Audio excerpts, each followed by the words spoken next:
The Scuttlebutt is proud to welcome Millerstown Pick Apart, a self-service salvage yard where you can get parts you need for your car, truck, or van at very attractive prices because you do the work.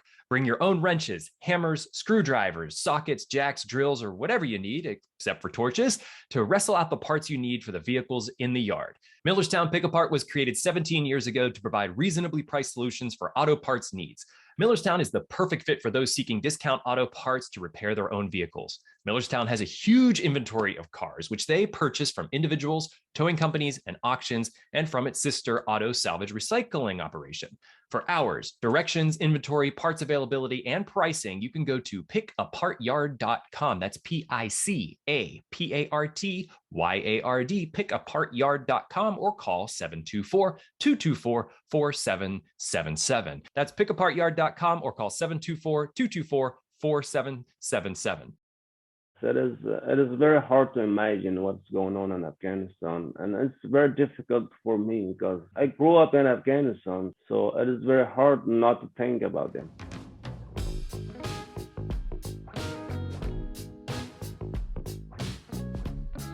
Welcome, everyone, to another episode of The Scuttlebutt. I'm your host, Sean Hall, Director of Programming with the Veterans Breakfast Club, whose mission is to create communities of listening around veterans and their stories to connect, educate, heal, and inspire.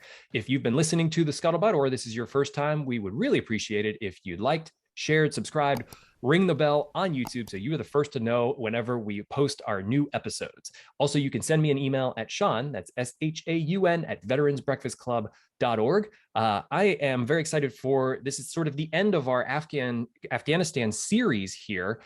We've heard from someone who was evacuated from Kabul. We've heard from an Army veteran.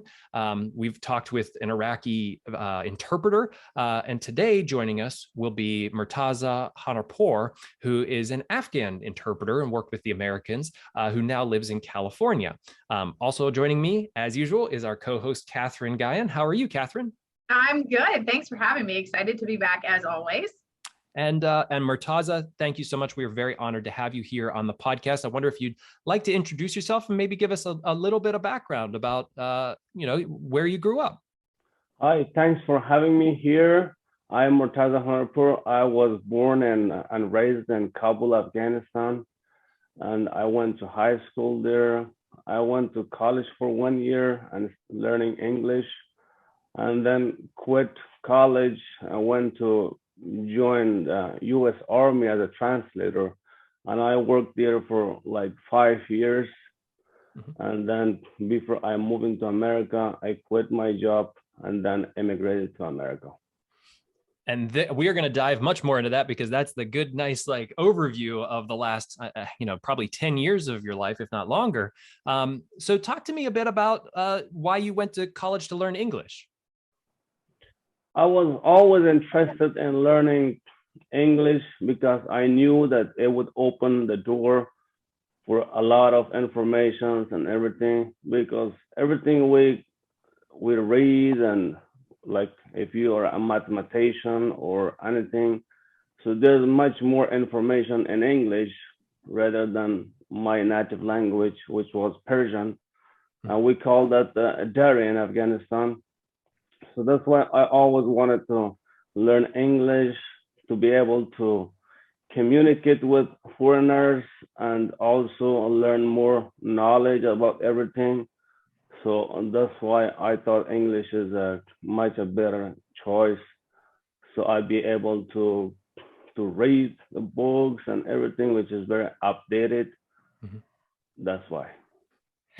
And can you talk to us a bit about what it was like growing up in Kabul?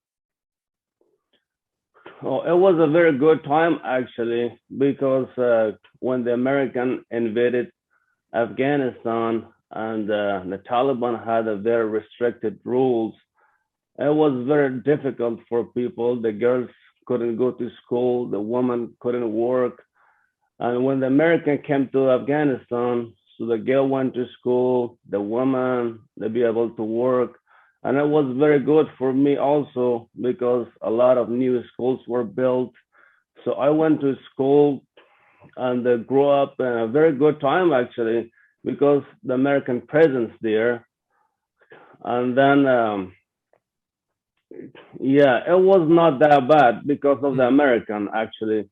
The Kabul was much safer, but the outside of Kabul, the other provinces, they were always in conflicts and fighting with Taliban. But I grew up in Kabul city. That was okay. Did you ever travel outside of Kabul as a young man? Did you ever travel into the countryside? Yes, the northern side was okay. The security on the north of Afghanistan was good. It was reasonable, but the security outside all southern Afghanistan was not okay. So I went to a very short trip for 1 week all the way to the border of Turkmenistan and those area. But yeah, but when I got a job as a translator, I worked in Kandahar for 2 years, and that's it. I didn't go there for a trip or vacation. I just went there for work. But I was in the military base most of the times. Murtaza, I feel like the picture that we get here, of life in other countries or in Afghanistan is basically, what we see on the news or when we meet people like yourself. What's one thing that maybe you've heard that us as Americans, like in our, perception of Afghanistan that maybe we get wrong? Or is there anything that, you think people believe about life there that's maybe not true? Do you understand what I'm getting at? Like something that Americans don't understand about Afghanistan, which Yeah, because ultimately fails because there. obviously, we've never lived there. What we see is maybe what we see on the news or what we learn from speaking to people like yourself. So, is there anything about, culture there or life there that maybe as Americans, like we don't understand or people often get wrong when they talk to you about, your life there?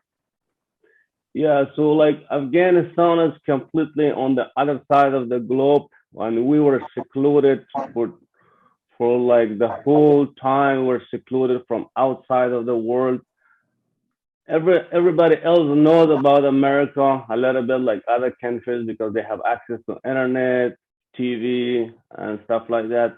But we Afghans, we had a very primitive life there, only agriculture, nothing new. So it was very different. We were very extremely religious country there. So most of the Afghans they never heard about anything else outside Afghanistan.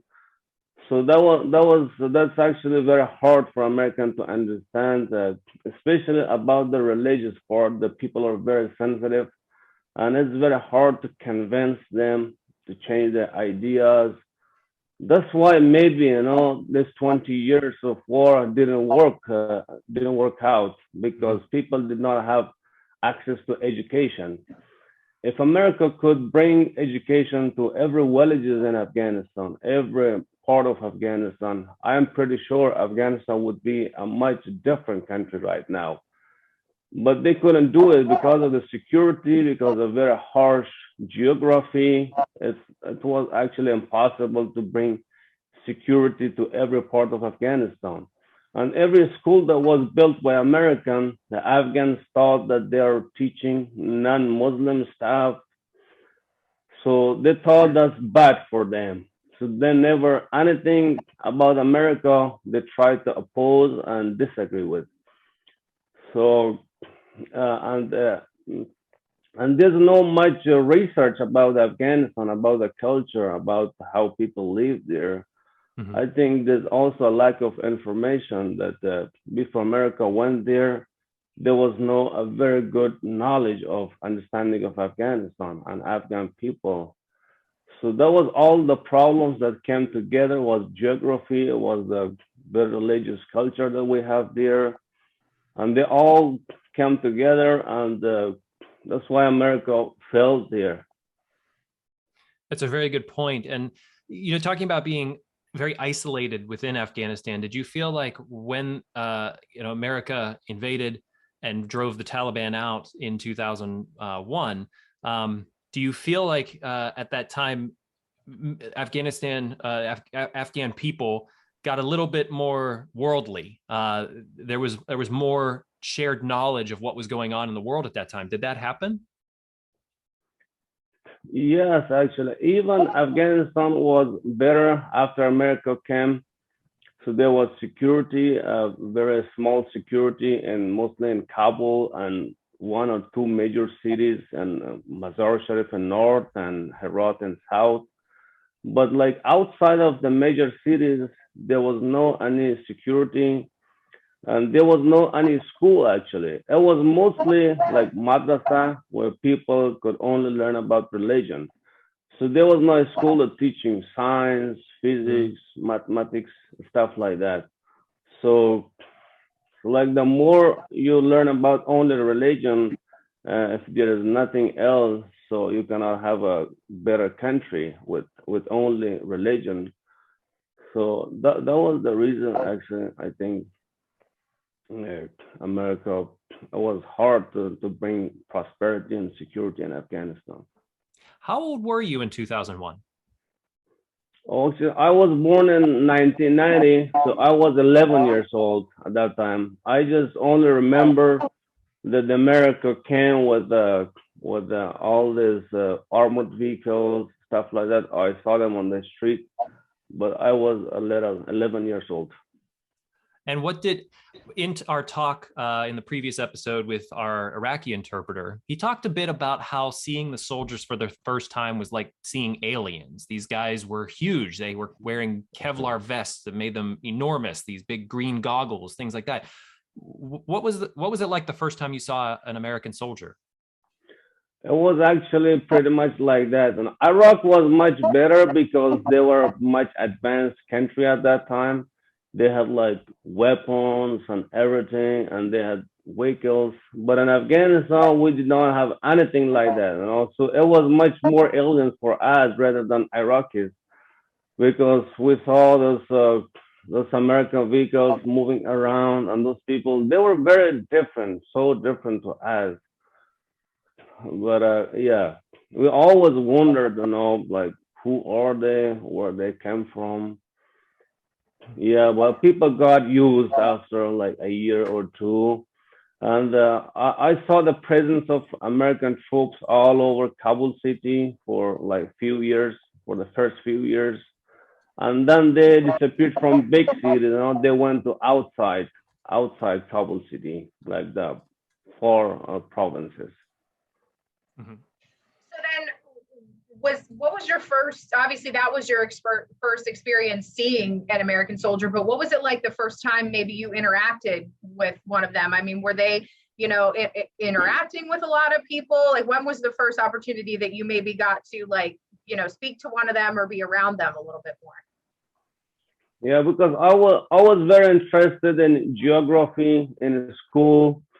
So I read a lot of books about different countries, and America was right there every time I wanted to read about geography, because America was so advanced and so powerful, and they had the most effects on the world. So anything I read about the industry, about military, about the movie, everything, it was America. So it got my interest over time that I always was interested to learn English, to go to America maybe eventually one day and learn about the cultures. I watched a lot of movies. So I went to school for 1 year to learn English. Then I thought, you know what, I can join the military, the US military, and as a translator and serve my country and serve America. Because America was in Afghanistan for good reason, because I saw they were building school, hospitals, and they're helping people. And Afghanistan were changed so much at that time. So I was like, I want to just go and work and talk to them, because when you talk to a native speaker, you learn the language much quicker. Mm-hmm. So I was looking for them. I went to a place to join the HR who were hiring the translator for the military, and I failed the Pashto test because most of the southern Afghanistan they speak Pashto. So and my mother language is Farsi. Mm-hmm. So I failed. Then I took some classes of Pashto, and then next time I went to Kandahar, and I passed the test, and I started my job as a translator for a security company. It was a private security company that they were guarding the military base. So they were all Afghans, and we had American supervisor. So I was a security guard and a translator at that time. Interesting. So there was sort of a hiring process. Is there a call to serve in Afghanistan? Do all young men have to serve in the army or in the military in some way, or is that everyone's choice? Oh no, not at that time.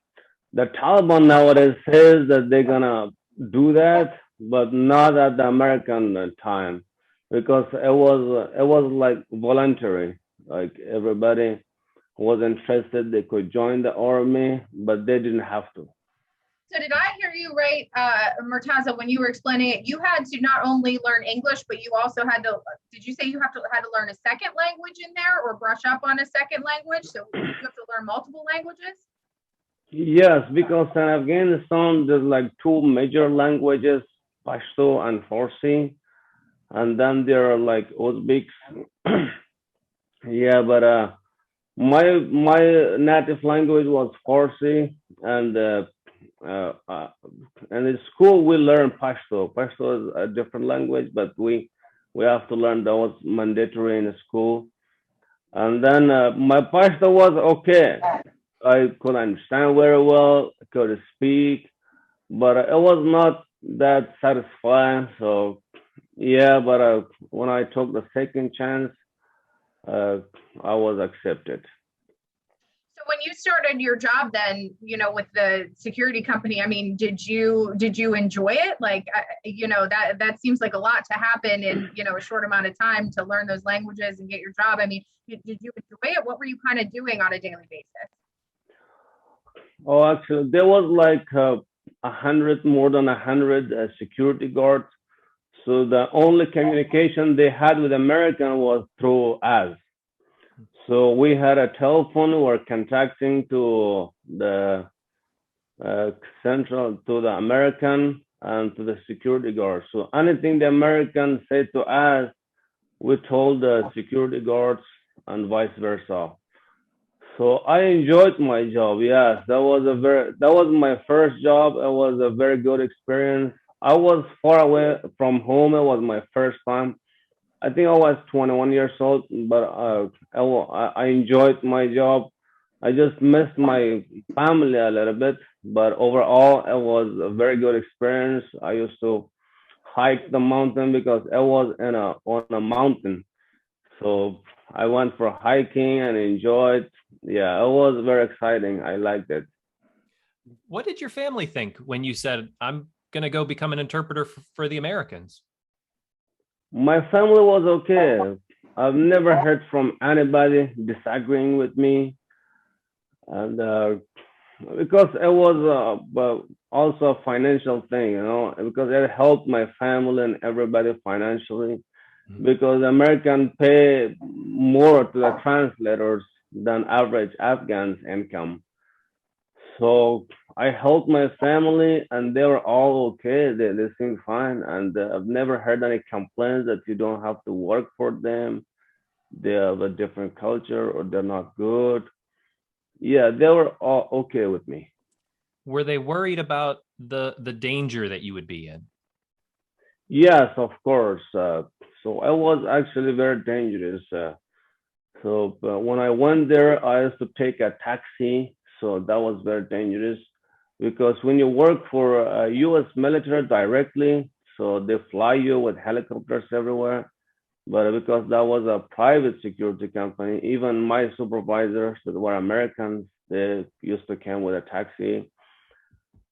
Yeah, it was especially the routes to the military base. It was like 2 hours from Kandahar city, and it was very dangerous, especially for me because I have a different ethnicity. So I look more Asian, and like people on South Kandahar, like southern Afghanistan, there's no Asian. So they immediately, anybody saw me, they knew immediately that I was either in the military or working for Americans because I was different. There's no there's no reason for people like me to go there. I don't speak the language like perfectly. I have, of course, accents, because I learned Pashto. So yeah, it made me much easier target, when anybody saw me. But I took the risk. It was worth it, because I thought I was serving my country and get paid. It was good. Murtaza, were there a lot of, people like you that you worked with, interpreters who, had gone to school? I'm just trying to get a sense of, like, when you were going to college to learn English and then, got this job, like how many, people you worked with that were also interpreters? Was this something that, a lot of people were doing, or were there not that many of you?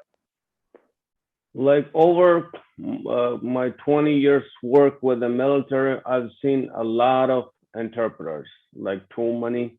Most of them are in the US right now, and there's a little small group that left there. But yes, when I was at the school, a lot of people just wanted to get a job as a translator and work because they knew that they would learn English much better, and the pay was good. So yes, a lot of my friends, they wanted to actually join and be a translator, but it was also a very security issue. The American couldn't trust everybody, so they had to talk an interview and a polygraph test and everything. So not everybody could get a job. Yeah, but I was yeah, but I got a job. Yeah. Can you talk about any of the missions that you were on as an interpreter? Was there anything that really stuck out to you as dangerous, or one that you were glad you came back from?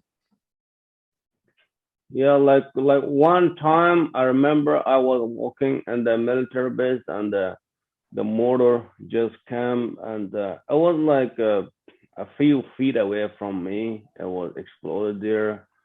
It was a blast. So dust and everything. I didn't know what happened, but I was okay. Yeah, that was the only danger that happened to me actually. But I worked most of the times. I worked in the office. Mm-hmm. So because there were Afghan army and there were Americans, so I was there because there were cameras, like balloons. They were controlling the whole village. So I was there if there was a translation needed between American and Afghan. So I was in a tactical office. And how old were you when you were working in Kandahar? When I started to work, I was 21 years old. 21. And what year was that? It was 2011. 11. So am I right? Around 2010, there was some uprising of violence around Kandahar. Is that right? Yes, actually, the year before I went there, people told the stories that there were violence, and there were a lot of prisoners that they escaped from the prison.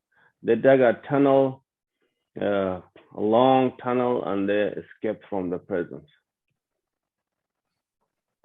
So while you were, working, you mentioned, the safety of it all. While you were working, like, were you able to let your family know where you were because of safety reasons, or like how much did your family know about what you were doing, or did you kind of have to, keep it from them a little bit because of safety? So my brother was in Afghan army. So the Afghan army and American, they were working very close. They were actually fighting together. So my brother gave my family a lot of information because my brother knew what was going on, where I was at. So it was my brother could explain everything very well, and he was very talkative. That was good, So he explained everything to my other families. Yeah. When did you decide to enter the SIV program? So after it was in 2015 that I applied to SIV, and it took 1 year, I think. and then it was approved for a visa. Then I had to wait another almost 3 years to be able to get a visa for me and my wife, and I had a daughter.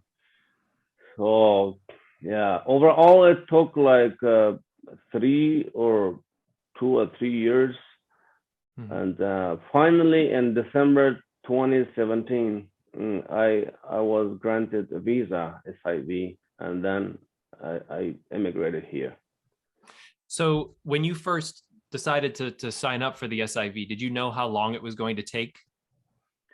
Yes, because there were other people ahead of me. They were applying, and all the people who I worked with from 2011. So the people I knew, they worked much longer.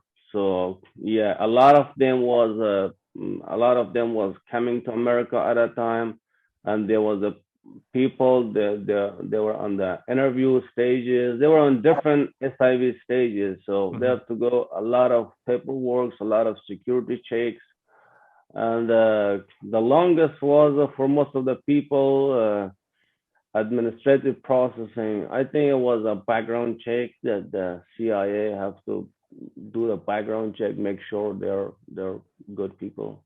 That's what I was interested in also with our Iraqi interpreter, is talking about these background checks. It's like in America, we get a social security number. We have, everything associated with that. They know everywhere I've ever lived, where I went to school, my blood type, they know everything. But is that the same in Afghanistan? How does someone do a background check, in Afghanistan? Like in Afghanistan, we don't have a background check, right? Mm-hmm. Whatever you do, nobody gonna put you in a system, so nobody can recognize you. We had a paper, or only paper documents, and most of them they were destroyed. So there's no background check, there's no social security number, there's no nothing. Most of the people they don't have even ID cards. So we don't know what is the population of Afghanistan exactly. It's all just estimation. So yeah, but American. So from the first day you visit them or start working with them, they collect information about you, like through your whole time. So they keep collecting those informations, and like after 5 years, maybe there's a lot of information. They understand you, what kind of person you are, either if you're a threat for the U.S. government or not. So yeah, when you do the background check, so I think they just want to distinguish between you and bad people, because there's a lot of bad people with the same name, even the last name, because we have a very similar first and last name, because all Muslim countries the same name. So yeah, like if there's a bad person in the system with the CIA, they just want to distinguish if it is you or a different person. So once they clear that, and you'll get permission to come to America. I'd imagine part of that process too was the security company you were working for. Then did they also have to, vouch for you in some way throughout that process? So it was a security company, but everything was done by the U.S. military, and we call them CI. I think there was a CIA. Mm-hmm. So it was done by the CIA. Even like in all the military bases, anything related to security or stuff like that, it was done by CIA, not anybody else, not private people. So I only worked for 10 months in Kandahar, and then I quit my job, went back to Kabul, tried to learn more English, and then I quit the college again. I went for the U.S. military this time. So I got a job with the U.S. military. That's why my supervisor was referred me to this show here. He was working with me in Kandahar when I worked with the U.S. military. Hugh Pham. Then yes, then when I came back to Kabul, I got another job as a translator for American advisor. They were training and advising Afghan army. So I worked for 3 years in Kabul. That was safe. Uh, and I worked like 3 years, and I worked with Afghan commando. So Mhm. the American supervisors, the American military, the American private, uh, they were training Afghan army, and I worked with them for 3 years. Did you need a recommendation from like a general to get finally your visa? Oh no, actually, the SIV just requires that you have a recommendation letter from a U.S. soldier. It doesn't matter if he is an officer, a high rank or lower. Yeah, but before the SIV, there was another process. It was you needed a recommendation from a general, and Mhm. they were only issuing 50 visa in a year. So that was a very long process actually, because there are hundreds of thousands of people that worked for U.S. government in some way over the course of 10 years. Like 20 years are 20 years is a long time. So a lot of like in 2014 there was more than 150,000 U.S. soldiers, and there was a lot of people from other NATO and private securities organization. So there was a lot of involvement from other countries. So and they needed transfer and cultural advisor, or people like as a cook, as a chef, and just regular people. They needed all kind of worker. Mhm. So yeah, there's a lot of people. So that's why this process needs to be much faster if they want to get out everybody who helped the U.S. government. That's why there's a lot of people still left in Afghanistan. Mhm. So you got married and had a child during that waiting period? Yes, I got married and I worked in the last 3 years. I worked in Kabul. Mhm. That was like a regular work, like America, Mhm. because I went to work in the morning and then come back at noon. So yes, I had a lot of time to spend with family and Mhm. stuff like that. So I got married in 2016. Yes, And and I'm imagining that you probably told your new wife, like, "Hey, I'm in this program. They might send me to America. Do you want to come with me?" Like, yes, exactly. I remember I told her, she was confused because she didn't know much about America. Mhm. Yeah, but she seemed okay because she knew that America was better than Afghanistan. So yeah, she agreed, and I've never said anything from her. Then she is happy here actually. It's been 4 years, and she not visited Afghanistan even once in the last 4 years, and she seems okay. What was it like? Catherine, maybe you want to chime in here if timeline wise, but Murtaza, what was it like the first time when you got the okay, when you got the approval to come to America?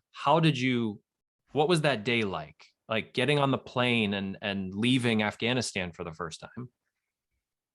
I remember when my visa was approved, I was very excited. I was very happy.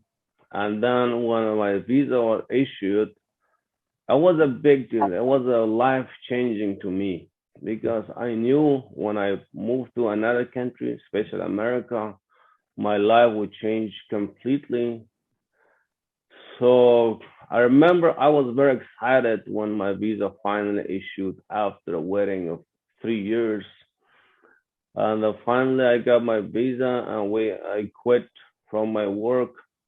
Did that feel good? And All of us kind of sometimes think like, I'm going to quit my job and move to another country. Was that like, hey guys, I'm yes, out. I'll see you later. especially if you're in Afghanistan, that's yeah, that's very exciting Mhm. because I already knew a lot about America. I knew it was the country of opportunity. I can go there and go to school, learn, travel around the world. Because I always interested, in nature and traveling and stuff like that.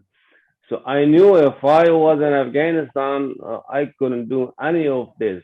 So I just wanted to get out of Afghanistan.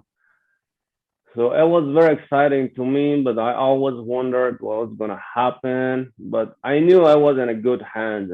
I would go to America, and there's a lot of good people there that help you. It's not like Afghanistan. There's a very corrupted country. So it was very exciting, getting on the plane and then traveling for next 24 hours. Mm. So it's a very long flight, like 14 hours. We have to wait in Dubai for overnight. Yeah, and there was a lot of agencies here, the government that helping the Afghan. It was a very smooth process. It's very long and tedious when you're in Afghanistan and waiting for your visa. Once you get the visa and everything, then it's very easy and smooth. So how did you mentioned all these agencies that kind of helped you once you came here to the US? What was that like, kind of in some ways starting over? You're in a new country, you have your family, you have to start over and make your home here. Like, what was that like? Because we talked earlier, you mentioned how different America is from Afghanistan. So what was that like, kind of trying to get your life started and settling into an entirely different culture here?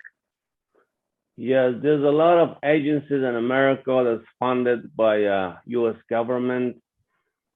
So before you move to America, you apply, you send your copies of your visa and everything, and they rent you an apartment here, and they try to purchase some basic stuff for your family. So yeah, when you get to America, you can go to straight to your apartment, and they apply you for social security. They help you with getting your permanent residency card and stuff like that. So and then they try to find a job for you. So yeah, it's very helpful here. And those agencies they're Afghan people working there, people from Iran that we have very similar culture. So yeah, those people working for those agencies, they know the needs of Afghans and Mm-hmm. the needs of new immigrants. Yeah, it's very good process. What was the first thing you noticed landing in America? What was the first thing you noticed about the country? Yeah, so I landed in Los Angeles airport. The weather was very warm. It was very different because it was winter when I flew from Kabul, Afghanistan, and I actually knew a lot about America before moving here Mm-hmm. because I used to watch a lot of American movies, so my English was okay. I did want to ask you So about that because we talked with our Iraqi interpreter guest about he watched a lot of movies as well and was just mesmerized by the stars, how they spoke the language. Was there a particular movie that you zeroed in on that you watched all the time? yes, I remember watching Shawshank Redemption. I watched it like 3 times or something. I liked the voice of Morgan Freeman. Mm-hmm. It was hard for me to understand him. Yeah, I just wanted to learn how people speak, especially how like regular people, because they skip a lot of things. They don't pronounce completely everything. So it was harder for me to catch them. And those movies helped me to learn more because English is a very difficult language, Mm-hmm. because I've been trying to learn it for the last 11 or 12 years, and I still struggle sometimes. But overall, this movies that helped me so much learning English and everything. So I knew a lot about America before moving here because I expected everything. I imagined the city. I watched a lot of videos about Sacramento because I was coming to Sacramento, so I was thinking about the weather, about the environment, about geography, everything. So I chose California because I thought that's a very good weather. It was very similar to Afghanistan actually, because California is dry and it's very similar weather to Afghanistan. Yeah, but the winter is much colder in Afghanistan. The winter here is not that cold. So I was thinking about like Chicago. I thought, oh, that's way too cold. I'm thinking about the Texas, Houston. I'm like, no, that's too hot there. So I was also thinking about the Nevada, Las Vegas. The desert is too hot in summer. So I thought that California was the best choice. So yeah, I chose Sacramento. I don't blame you one bit. Up here in the Northeast in Pennsylvania and Ohio, we get that lake effect snow and cold. And by February or March, you are just over it. If I Yeah, could, Yes, every winter I envy everybody on the West Coast, you know? yeah. I know. Yeah, yeah. But I wish I could travel to the east. Yeah, I always wanted to. America is a very huge country. I've been to all the way to Seattle, Washington, to North San Diego, but not to the East Coast. Yeah, I would love to visit those states. I went to Lake Tahoe actually yesterday for a hike. You guys have been to Lake Tahoe? It's a beautiful lake out there. Yeah, I was there yesterday. Oh, excellent. Um, some of your friends who were interpreters in Afghanistan, thinking about the recent evacuations, is there did most people that you knew, were they able to get out? Is there anyone that you know that is still there, that is still trying to make it work under the new government? Yes, most of my friends, the economy is very bad in Afghanistan right now. It's a very severe economic situation there. There's no jobs, there's no work. So, and the money was blocked by U.S. government, so the banks they cannot operate Mm-hmm. very well, and it caused a lot of problems in Afghanistan, financial problems. So hopefully they they talk and negotiate because I have my whole family there in Afghanistan. Mm-hmm. So I wish I could help my family and bring them in America, but it's a very difficult process. So hopefully I'll be able to bring my family. I have four brothers, five brothers, Mm-hmm. and two sisters, and my parents. They are still in Afghanistan. So hopefully one day I can help them, bring them here. And there's a lot of people try to get out. I knew like a lot of my family, like my relatives, my uncle. I heard that he moved to Pakistan, and a lot of other friends that they moved to Iran. And there's a lot of people trying to get out of Afghanistan because it is so difficult to live there, and there's a crisis going on actually right now. There's a food shortages, and there's no job. There's nothing there. So everybody I talk to, they are complaining about how difficult it is to live there. People actually starving, There, and I a few days ago, I heard one of my friend that I talk to so often. He were killed by somebody, and I don't know who, but he was killed. Yes, it is. It is very hard to imagine what's going on in Afghanistan, and it's very difficult for me because every morning when I wake up, I listen to TV and news. I hear a lot about Afghanistan. When I try to use my Facebook, social media, I read about Afghanistan. So because I grew up in Afghanistan, so uh, my everything I read, everything I do on social media, it's connected with my friends and family in Afghanistan. So it is very hard not to think about them. Completely understandable, and to want to be connected with them.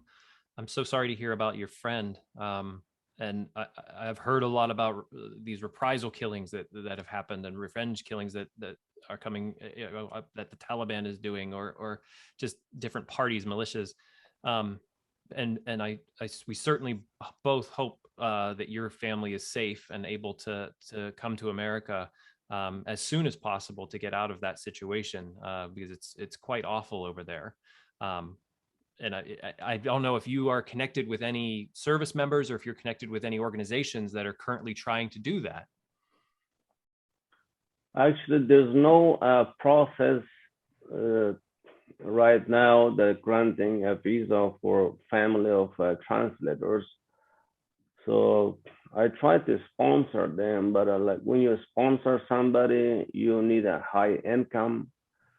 Mm-hmm. I've been here only for 3 years and I'm going to college, so I don't have a high income, so I cannot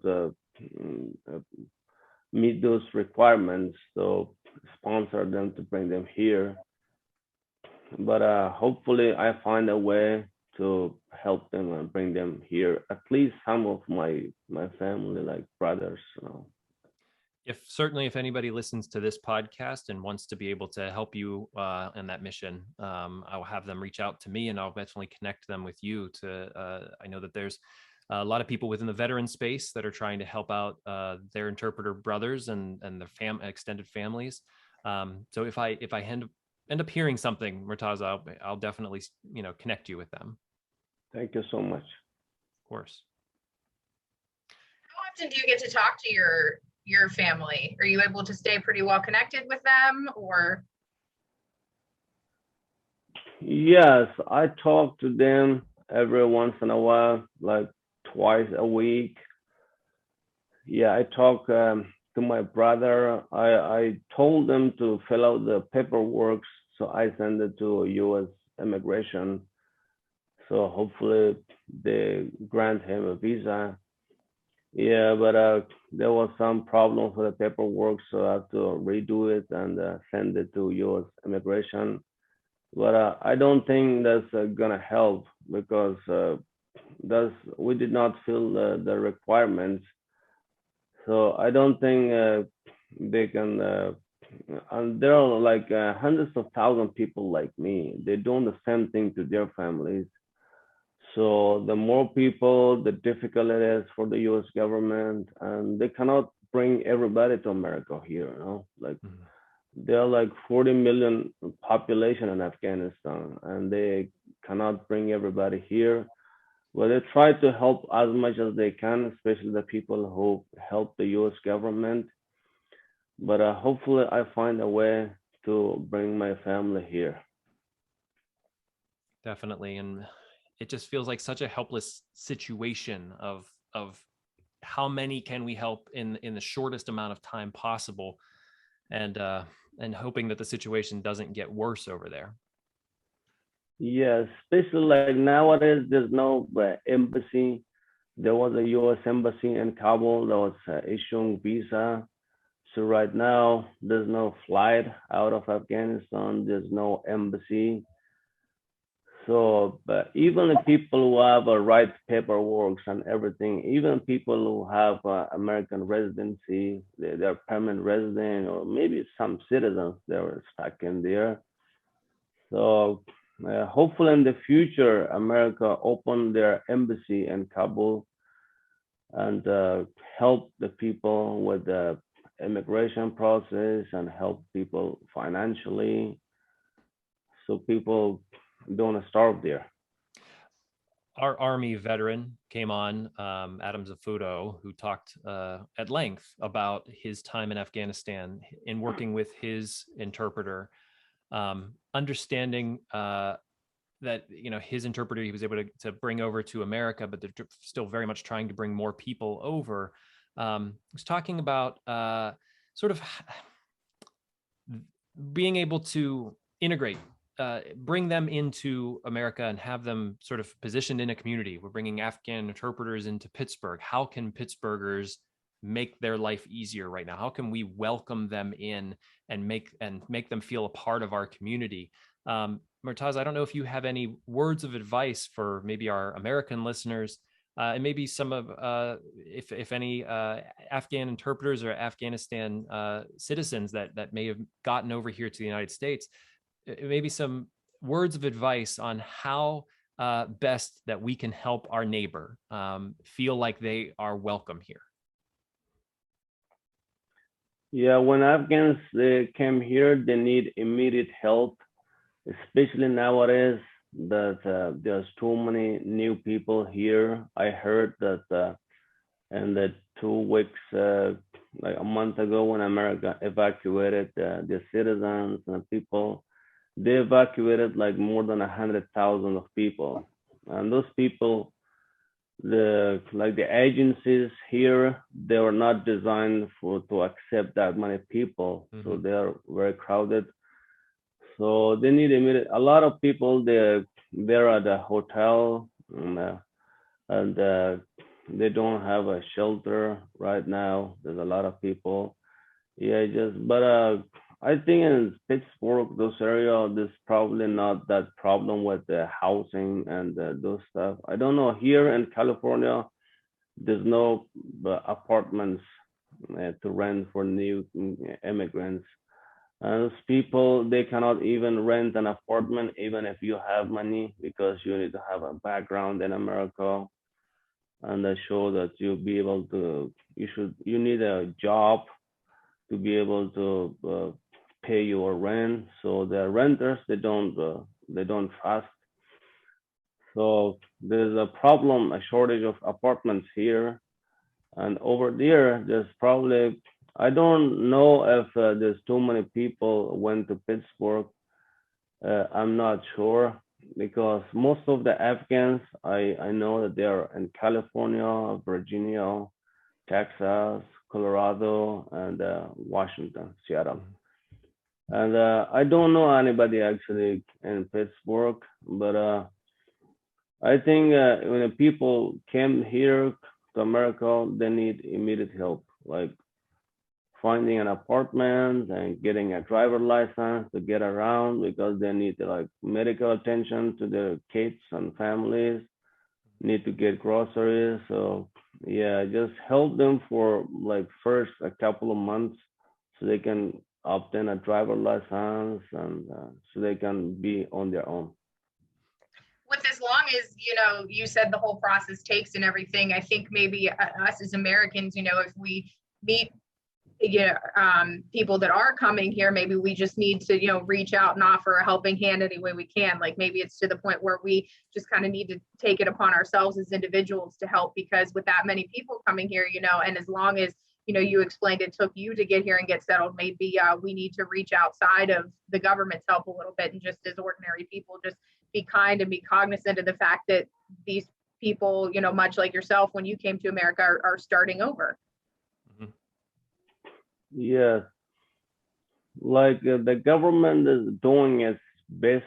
Actually, I know some of my friends they're in the military bases right now because when America evacuated those many people, they did not go through the procedure of getting a visa and everything. So that's why they're processing them right now in the military bases in Texas and Virginia.